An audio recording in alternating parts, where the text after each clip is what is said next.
which will forever change the global order. So in this class, this semester, I'm making 3 big predictions, right? First is that Trump will win in November. The financialization of the American economy has been really bad for America. You can make the argument that it's actually destroying the fabric of American society. Okay? It's making politics much more divisive. It's making the economy much more volatile. The smartest people are engaged in speculative activities in Ukraine. How's the war going for America in Ukraine? Pretty badly, okay? I mean, the war's almost over. Okay, so, but what America can do, okay, which will solve all its problems, is for America to transition from a financial economy back to a manufacturing economy, okay? If America just does this, America has nothing to worry about. It doesn't have to worry about the debt, it doesn't have to worry about Russia, it doesn't even have to worry about the world, okay? Because America is a self-sufficient economy, meaning that it has the resources to sustain itself. It doesn't really need to trade with the rest of the world, okay? If America can return to being a manufacturing economy, then it will be invincible, okay? Now the question then is, can America reindustrialize? Yes or no? Why not, Jack? Because the politics does not allow them to, exactly. But can you explain that?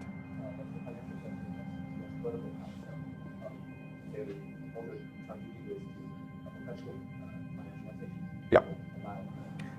That's exactly right, Jack, okay? So, yes, the problem right now is the very structure of American society and politics and the economy. Right now, the financial sector has all the power.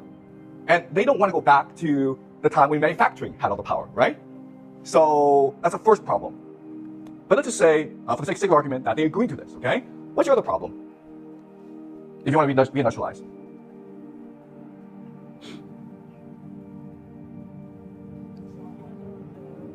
Excuse me?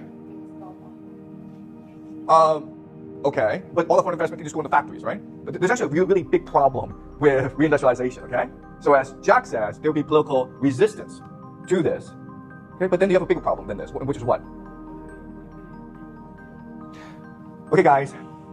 The problem with this economy is it creates a speculative mindset, okay?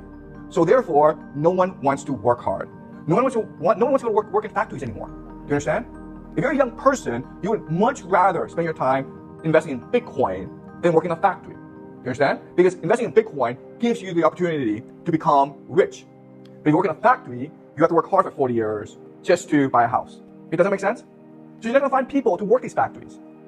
That's a bigger problem, okay? And the third problem, of course, is just investment. How do you build these factories? You not only have to build these factories, but you also have to build logistics networks to move goods from one place to the next, okay? Okay? So, in other words, America could reindustrialize, but it's a pain in the ass, right? You're going to face a lot of political opposition, especially from the financial sector. It's very hard for you to get people to work in factories. And plus, where's all this money going to come from, okay? So, if you can't beat Russia in Ukraine, and if you can't reindustrialize, then what can you do to protect the petrodollar and your financial system? Well, I have an idea, okay? Invade Iran, okay? Invade Iran. Now, why would you do that? And the answer is that, unfortunately, of all the options out there, okay, because America can't just sit back and let its empire collapse, right? Of all the options out there, invading Iran happens to be politically the easiest to do, okay? You can't go fight a war against Russia because Russia has nuclear weapons. You cannot reindustrialize because there'll be too much political opposition towards that. Plus, it'll take you about 50 years to reindustrialize. But if you invade Iran, well, you'll accomplish 3 things, okay? The first thing is you show the world that you're still the top dog. Your military is still invincible, okay? So you're a foreign investor in America, you have $1 trillion US, you feel safe, okay? You don't think the US dollar will collapse. Okay? That's the first thing. To show the world that America is still the world's foremost military power, therefore the US dollar is safe, okay?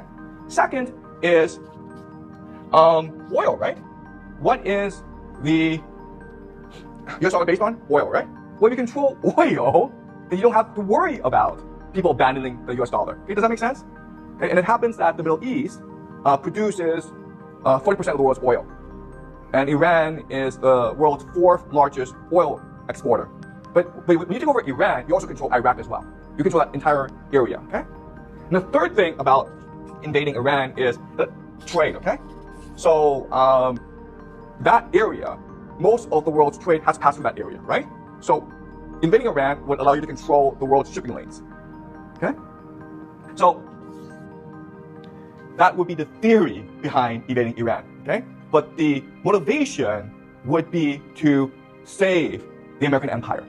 Because if Putin wins in Ukraine, then America is going to look weak. It's going to look like a paper tiger. Okay? And in this situation, as the empire, you have to act.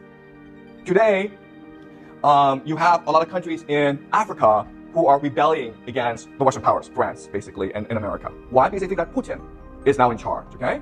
Why did October 7th, why did Hamas attack Israel? I guarantee you that if it were not for the war in Ukraine, Hamas would not have done such a thing, okay? For the longest time before the war in Ukraine, there was a perception in the world that America was militarily invincible. No power, no country could ever dare stand up against the United States. And by invading Ukraine, Putin has proved everyone wrong, okay? That the United States can be defeated. And so what the United States must do now is prove to the world, nope, we're still militarily the greatest power in the world. Okay, does that make sense? Okay? And again, it must do so to protect its financial economy. Otherwise, there's a very good chance that this financial economy will implode onto itself. Okay? Thank you for time. I didn't know that you were in the prison systems or working in the prison system. You never told me that story. Yeah, that was the reason that we had to come down here. And that's how we were actually able to fund the cancer clinic that I told you that we were running down here during COVID. We were healing people. We were dissolving tumors with a Tesla coil. I met with some brilliant scientists down here that were from Argentina. And we had a beautiful system coming. People were coming all from all over the world to come and get healed during COVID, the most oppressed time that the entire world felt. And we were able to fund it. We were personally funding it with the money that we were making with our prison contract. And within that time, they had already had their hooks in, but we had no idea that they were actually trying to steal my husband, Santana Nottage. He's the actual inventor and creator of our eye focus technology, our spectacles, that you can deliver any prescription pair of glasses within 5 minutes by hand in remote rural areas with no running water, with no electricity. All of these things can be accessible to the world now, but they're trying to take it because he has patents on all of it. He has patents in the United States, China, Hong Kong, India, Europe, and the UK. We were completely bulletproof as far as we were concerned. We took all of the avenues, but once we met with the MITs and the Rockefellers, they wanted to turn it into a college curriculum and basically turn it into another institutionalized entity. And that is what we were not trying to do, because we wanted this for America. And I want to make this so clear. This industry that we have created is jobs, not just for people who want to actually perform the task and going out and giving people the prescription glasses, but this is manufacturing. Instead of us manufacturing everything in China, which everyone is still doing to this day, even with the tariffs. That's why everybody's so upset about the tariffs, because if you're a small business owner, you are working with China. We could be doing this at home, and that's what we wanted.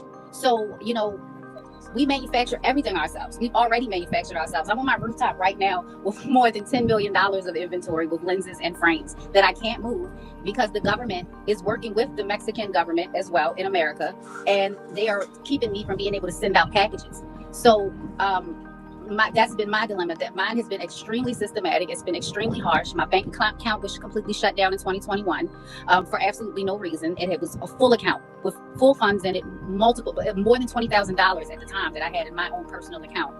No reason for it to be shut down, completely shut down. So we are being systematically, literally starved out of the system because of what we can bring. And, when Trump got in office, even though I'm not a fan of any person or a political person at all, I was hopeful that, these things, I wouldn't be dealing with these things anymore, because I knew who was doing it. It was the Democratic Party who was completely involved. I'm from Maryland, and the state's attorney's office is Democratic. Everything in Maryland is Democratic, as you all know. So I was really hoping that once that took place, we would be able to, feel some breathing room.